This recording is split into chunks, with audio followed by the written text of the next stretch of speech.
When a government negates the law of God, it abrogates its authority. God has given certain offices to restrain chaos in this fallen world, but it does not mean that these offices are autonomous. And when a government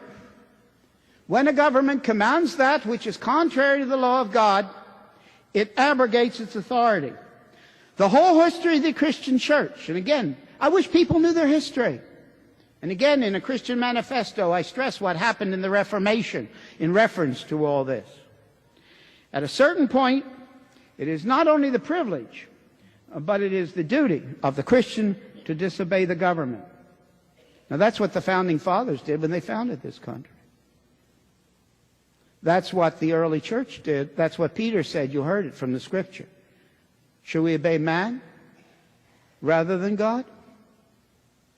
That's what the early Christians did. Often, people say to me, but the early church didn't practice any civil disobedience. Didn't they? You don't know your history again.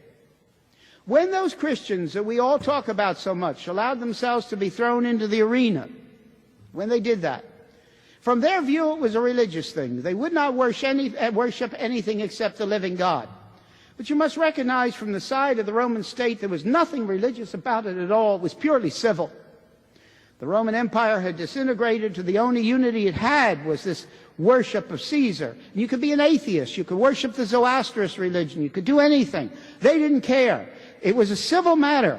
And when those Christians stood up there and refused to worship Caesar from the side of the state, they were rebels, they were in civil disobedience, and they were thrown to the beast.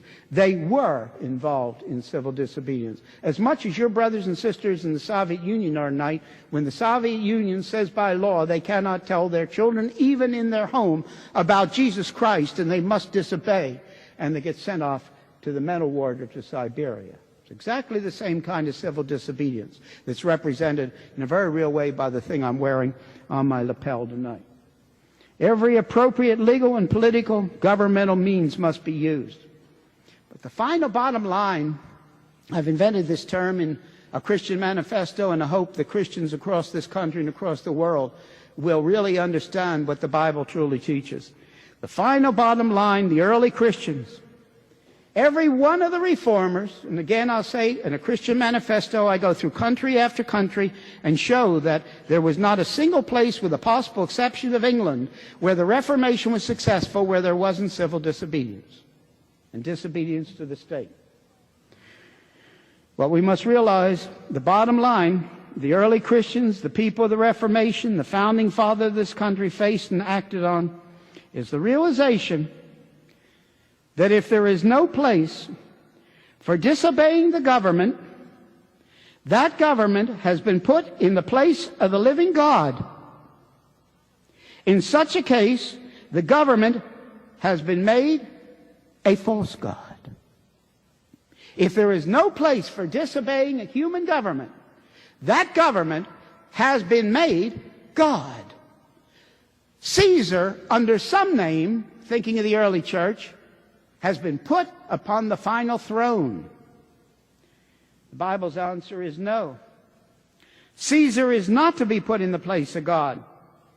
And we as Christians, in the name of the Lordship of Christ in all of life, must so think and act on the appropriate level, and should always be on the appropriate level. We have lots of room to move yet with our cases, with our court cases, with the people we elect, all the things that we can do in this country.